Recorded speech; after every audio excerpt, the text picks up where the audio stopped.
যদিও শুটিং ছাড়া দেখা গেল আমি ক্রিকেট খেলতে পছন্দ করি, কিন্তু কখনো ক্যাপ্টেন হিসেবে আসলে খেলি না। দেখেন, এক্সট্রা পয়েন্ট সবসময় কিন্তু ভালো।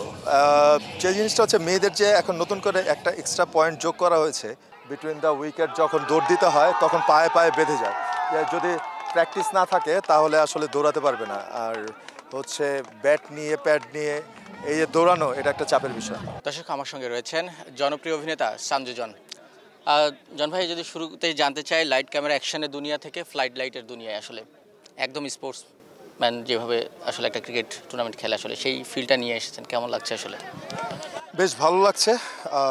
নিজেকে এখন অভিনেতা না, খেলোয়াড় মনে হচ্ছে। সো দেখতেই পাচ্ছেন খুব উত্তেজনা। আর যেহেতু ক্রিকেট বলে খেলার টোটালি মানে প্রফেশনাল হয়ে গেছে। দেখা গেল মাঠের টেম্পারমেন্ট হারিয়ে যাচ্ছে, ক্যাচ মিস হলে হচ্ছে রিয়েক্ট চলে আসছে। আসলে আমরা যতই বলি যে করতে পারবো না, যে নর্মালি আমরা খেলবো হাসি ঠাট্টা, কিন্তু খেলার সময় সবাই কিন্তু সিরিয়াস হয়ে যায়। এইটা একদিকে ভালো, আবার অন্যদিকে একটু বেশি টেম্পারমেন্ট হারালে একটু দেখতে বিশ্রী মনে হয়। But it's a part of game. প্রথম যে টুর্নামেন্টটা গেল, দুর্দান্ত খেলেছেন আপনি আসলে। এবারও অনুশীলনটা দেখলাম খুবই ভালো ছিল। খেলোয়াড় হিসেবে আপনি খুবই ভালো, আমরা দেখেছি আসলে। প্রথম ম্যাচটা একটু ভালো হয়নি, একটু ব্যাড লাকি বলতে হয়। এবারের সেকেন্ড ম্যাচটা কেমন হবে মনে করেন? আশা করছি ভালো হবে, কারণ হচ্ছে আমি জেবিকো কিংসের ক্যাপ্টেন। সো অনেক প্রেশার থাকে পুরো টিমটাকে গুছানো, সব প্লেয়ারকে মানে স্কোয়াডে মেনটেন করা, কে কোথায় খেলবে, কে কোথায় বল করবে, ফিল্ডিং সাজানো, সব কিছু। এই যে এত সব প্ল্যানিং মাথায় নিয়ে নিজের পারফরমেন্স করাটা অনেক চাপের হয়ে যায়। ইউজুয়ালি তো মানে দেখা গেল যে আমি যদিও শুটিং ছাড়া দেখা গেল আমি ক্রিকেট খেলতে পছন্দ করি, কিন্তু কখনো ক্যাপ্টেন হিসেবে আসলে খেলি না। কারণ আমি জানি, হ্যাঁ, তো ক্যাপ্টেন হিসেবে যে জিনিসটা হচ্ছে, আমি জানি ক্যাপ্টেনের মাথায় অনেক প্রেশার থাকে। তো মানে এখন মানে ক্যাপ্টেন যেহেতু হয়েছি, তো ওই প্রেশারটা আমাকে আর কি নিতে হচ্ছে। তো সামহাও লাস্ট ম্যাচে ভালো করতে পারিনি, বাট এবার চিন্তা আছে যে ইনশাল্লাহ ভালো করব, কারণ এটা আমাদের do or die match. So ভালো কিছু হবে ইনশাল্লাহ। মেয়ে নারী ক্রিকেটার যারা আছে তাদের দেখেছি, তাদের প্রথমেই খেলা হয়ে যাচ্ছে, তাদের যেটা জিতলে আলাদা একটা পয়েন্ট আসছে যোগ, এটা নিশ্চয়ই একটা বাড়তি জায়গা আসলে। আপনাদের যেটা আসছে সেটাও আলাদা, দুইটা মিলেই একটা পয়েন্টে যোগ হচ্ছে আসলে।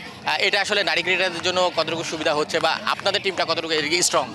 দেখেন, এক্সট্রা পয়েন্ট সবসময় কিন্তু ভালো। যে জিনিসটা হচ্ছে, মেয়েদের যে এখন নতুন করে একটা এক্সট্রা পয়েন্ট যোগ করা হয়েছে, পয়েন্টের টেবিলে দেখা গেল দিন শেষে যদি আমরা বেশি রানে জিতি বা কম ওভারে জিতি, ওইটার যে একটা পয়েন্ট থাকবে, প্লাস মেয়েদের যে পয়েন্ট থাকবে, তো সেটা মিলে দেখা গেল যে পয়েন্টের টেবিলে অটোমেটিক্যালি উপরের দিকে চলে যায়। তো এইটা আসলেই খুব মানে ভালো একটা দিক। আমি মনে করি যে নতুন করে চেষ্টা করলেও, স্টার্ট করলেও আমার কাছে মনে হয় এটা ভালো উদ্যোগ। ডাগ আউটে বসে আছেন, ব্যাটিংয়ে নামবেন, ব্যাটসম্যান 4 হাঁকাচ্ছে, কেমন লাগছে? ভালো লাগছে, উল্লাসিত। আমি চেষ্টা করব যে আমার যে ওপেনার ব্যাটসম্যান, ওরা তাদের দায়িত্ব পালন করে আসবে, দেন আমি আমার দায়িত্ব পালন করব। আপনার পছন্দের ক্রিকেটার কি? ডেফিনেটলি সচিন টেন্ডুলকার, বিরাট কোহলি। বাংলাদেশে আছে সাকিব আল হাসান, তামিম ইকবাল, নাসির হোসেন, সাব্বির, মানে এরকম অনেক প্লেয়ার আছে। ট্রাভিস হেড, বলে শেষ করতে পারবো না। মানে এক একজনের খেলার স্টাইল এক এক রকম, তাদের কাছ থেকে শেখার অনেক কিছু আছে। অভিনয় করেন, নানান সময় নানান ধরনের গেট আপ নিতে হয়, কিন্তু এই যে এখন যেটা আসলে খুবই স্ট্রং, এগুলো পরে খেলাটা আসলে কতটুকু easy? It's not a easy work. যারা আসলে এগুলো পরে কখনো খেলেনি তাদের জন্য খুব খুব বিরক্তিকর, কারণ হচ্ছে গিয়ে মানে বিটুইন দ্য উইকেট যখন দৌড় দিতে হয় তখন পায়ে পায়ে বেঁধে যায়।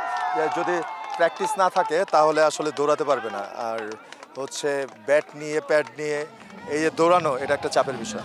এই যে ক্যাচটা হতে গিয়ে হলো না, কি কেমন লাগলো? না, বেশ ভালো লাগছে। আসলে এটা ক্যাচ হয়নি, ওভার দ্য হেড চলে গেছে। এই রান হচ্ছে, বেশ ভালো লাগছে। ওরা যতটা প্রেশার কমিয়ে যাবে আমাদের জন্য ততটা ভালো, আমরা বাকিটা শেষ করতে পারবো খেলা। কিন্তু